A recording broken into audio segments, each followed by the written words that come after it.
Welcome to St Helier on the beautiful island of Jersey. We're here for the opening round of the awesome P1 Superstock Grand Prix of the Sea.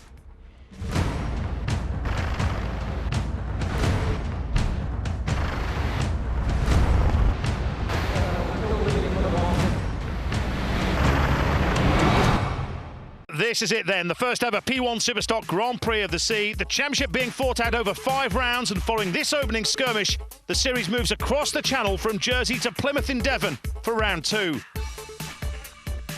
The next port of call is in the northeast of England, at Hull in Humberside, before moving south again to the Isle of Wight at the end of August.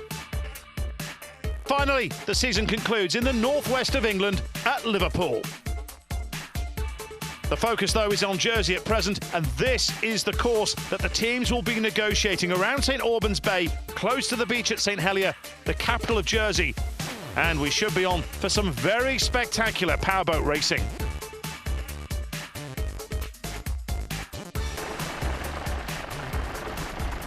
It looks like we're good to go. Right, where are we going? Okay, aim for the chimney, aim for the chimney. It's Premier Crew closest to the camera. That's number 50 in the hands of John Wilson, being assisted by Neil Scarborough, who've made a great start. Starting to bunch as they head toward the shore. Premier Crew leading, but Typhoon and Edox also make spectacular starts. They're side by side as they contest second place, but also, just as importantly, they try and make sure they stay with early race leaders John Wilson and Neil Scarborough. In P150, it's Team Purple who lead.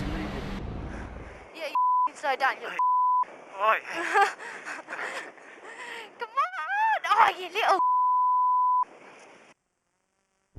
Vincent Berridge getting an earful from daughter Jade. Oh, big moment. Keep going. Keep going. Big air for Rupert Pugh and Anthony Crossley and Edox. 62.7, coming up to turn 5. Boats round. You're clear to make your turn.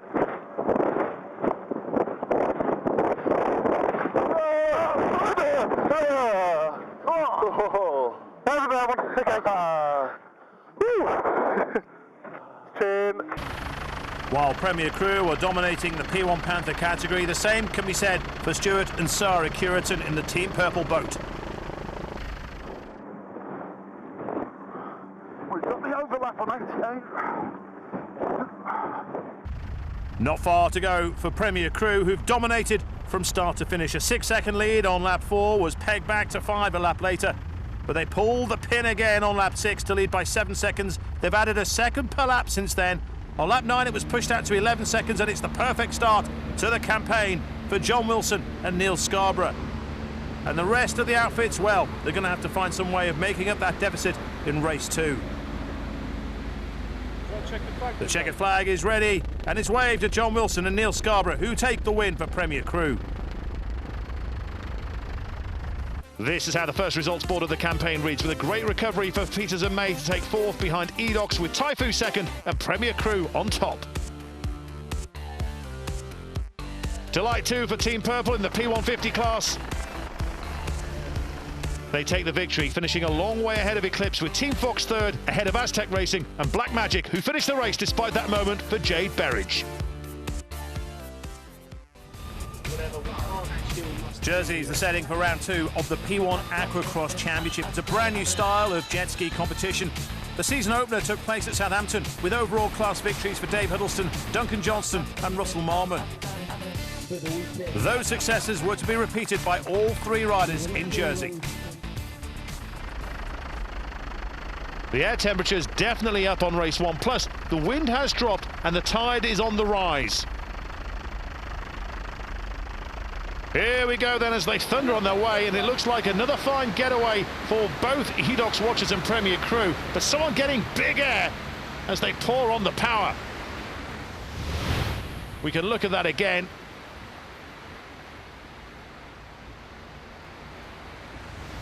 Typhoon showing strongly, but it doesn't look like Peters and May are quite on the money just yet. So Short and Mitchell look as if they'll be playing catch-up yet again.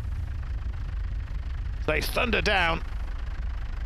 And Premier Crew of the inside line going into the turn, and that could be crucial unless Edox can push their nose in front, because it's a short sprint to the next buoy after this one, which is a right-hand turn, so they need to have their nose in front to take advantage. On board with Helvetia Wealth, but Premier Crew look to have their work cut out this time. Edox have pulled ahead, and it's just what Rupert Pugh and Anthony Crossley have been hoping for. They've timed it just right. And dismay for Peters and May, they find themselves trailing toward the back yet again. So it's Edox leading from Premier Crew, but it's very, very close for third, with two outfits side by side. And SGB Racing, Team 88 are right in there. Simon Bales, his first powerboat meeting, and Philippa Baker, who'd never set foot in a boat until a few weeks ago. Meanwhile, Team Purple are at it again in the P150 class. Having taken the spoils in race one, they're now racing ahead this time and leaving in their wake Eclipse in second place, with Team Fox in third, Black Magic in fourth. The Aztec Racing outfit of Azam Ali and Jesus Esteve not on the water for this one. Back with the P1 Panthers, Edox still dictating terms out front, with Premier Crew still in second.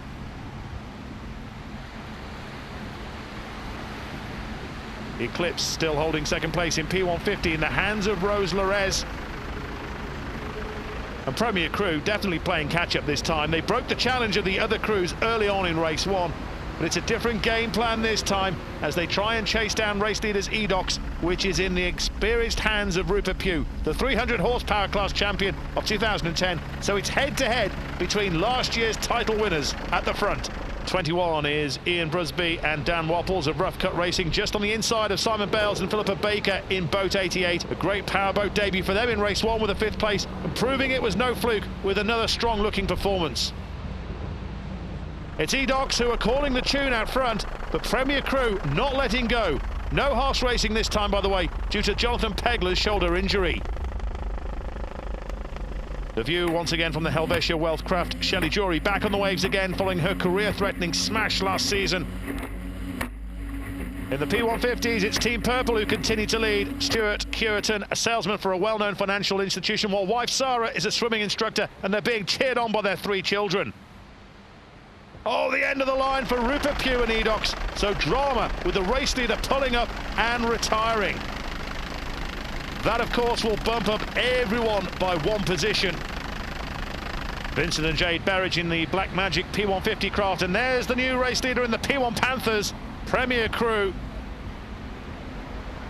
And Martin Short in Peters and May and his navigator Steve Mitchell are on the march again, and must be wondering how well they'd run if they can get off the start quicker.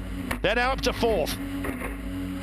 Well, the Port of Jersey certainly set the standard for the rest of the venues to maintain for the rest of this series, as we look at Andy Wilby, the former P1 powerboat competitor, racing in the Taifu colours and chasing Simon Bales, the one-time semi-professional rugby player who incredibly is up into second place. And I don't apologise for using the word incredible, considering this is their first race weekend.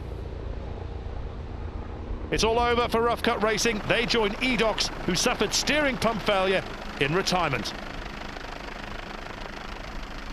It's certainly turning out to be a weekend to remember for Wilson and Scarborough in Premier Crew, with victory in race one looking like it will be repeated in race two. The same can be said for Team Purple in the P150 class. Another fine win on the cards for Stuart and Sarah Curitan. The checkered flags at the ready for Premier Crew. They will take victory in P1 Panther, and it will mean maximum points going into the next meeting, which is in July and takes place at Plymouth. And delight too, once again, for Team Purple in the P150 category. The final leaderboard in P1 Panther, arguably the performance of the day from Simon Bales and Philippa Baker in second place, behind the winning outfit of Premier Crew, Neil Scarborough and John Wilson. Yeah, we got a great start and the boat was performing fantastically, and everything just came together. Black Magic finished one better this time in P150 with fourth place behind Jersey's Team Fox, with Eclipse in the runners-up slot once again behind race winners Team Purple. So one round and two races completed. And what does that mean for each championship going into the next round? Well, it's maximum points for Premier Crew in the P1 Panther category, but it's tight for second place, while it's also a maximum score for Team Purple in the P150 standings. Well, now Well, that concludes a fantastic first opening race to the season here in Jersey. And what a result for our double race winners, John Wilson and Neil Scarborough.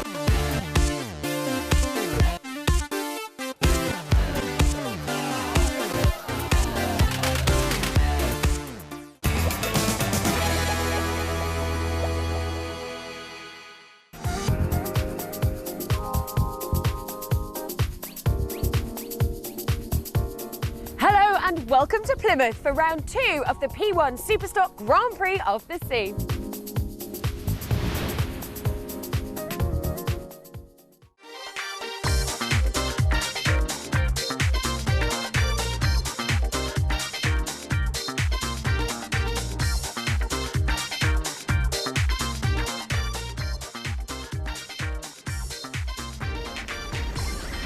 The boats are holding in the muster area, awaiting the start of the next instalment of the P1 Superstock Grand Prix of the Sea.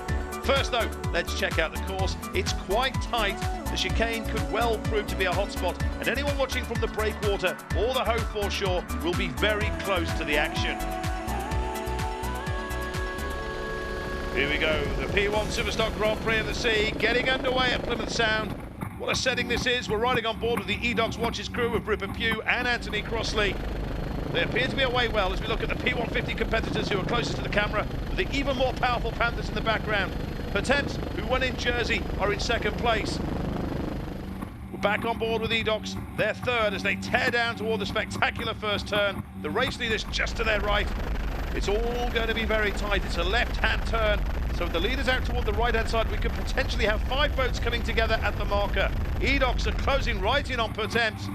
As they approach the breakwater, it looks like those two are pulling away. It's eDocs in the dark livery, alongside Pertemps just to their right, but the yellow and sky blue outfit of Peters and May are carrying lots of speed as they round the buoy, and it's eDocs who lead. Pertemps forced wide with Peters and May squaring off the turn, pushing through to second. Simon Bells and Philippa Baker, the Team 88 powered by SGB Racing boat, lose out. They drop from first to fourth.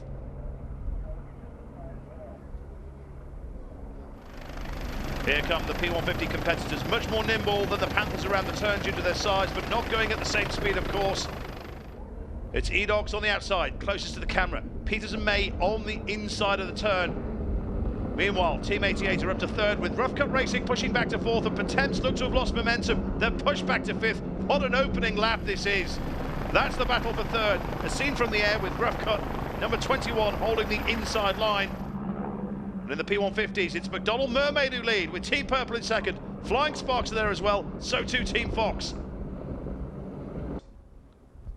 John Wilson and Neil Scarborough in the Pertemps craft know they're in a fight. Team 88 staying right with them. Here we go then, along the Hove foreshore, the view from eDocs, and they are on fire. Rupert Pugh and Anthony Crossley, well, they won't be getting carried away. A third place in the first race of the season opener in Jersey was followed by steering pump failure in race 2, which they were leading at the time until they were forced to retire. Peters and May, second at present, have made a much better start this time than they did in either race in Jersey, but of course it is a different crew on this occasion. 04 is Martin Lai, a one-off appearance for the experienced powerboat campaigner. This is John Wilson and Neil Scarborough getting thrown around by the wake created by Ian Brusby and Dan Wapples. And there's both class leaders, both looking comfortable. The eDocs Panther powering away from the McDonald Mermaid P150, who still have Team Purple to contend with, but the gap between them is being maintained. Peters and May are on their way again. They appear to have had some kind of a problem which halted them momentarily.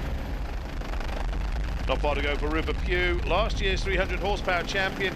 He and Anthony Crossley take the checkered flag for their first win of the campaign. Once they passed Pertemps and Team 88 into turn 1, there was no stopping them.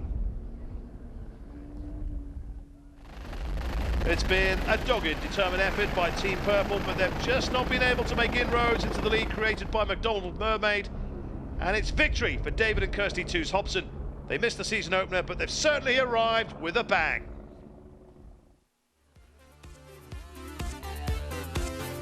Fifth place for Flying Sparks behind Eclipse and Team Fox, and half a minute ahead in second is Team Purple, just a couple of seconds behind race winners McDonald Mermaid. Let's now have a look at how they finished in the P1 Panther class. Helvetia Wealth take 5th after Peters and May lost time with Team 88 in 4th, behind Pretemps in 3rd, Rough Cut in 2nd, but it's delight for the Edox crew, Anthony Crossley and Rupert Pugh. Round 3 of the Aquacross Championship, and it was series leader Russell Marmon who would take the honours in the first race of the day at Plymouth Sound. He went on to repeat the feat in race 2. The AM 300 class was won by Paul Attewell, while Duncan Johnston won the AM 200 class again, revelling in the rougher conditions.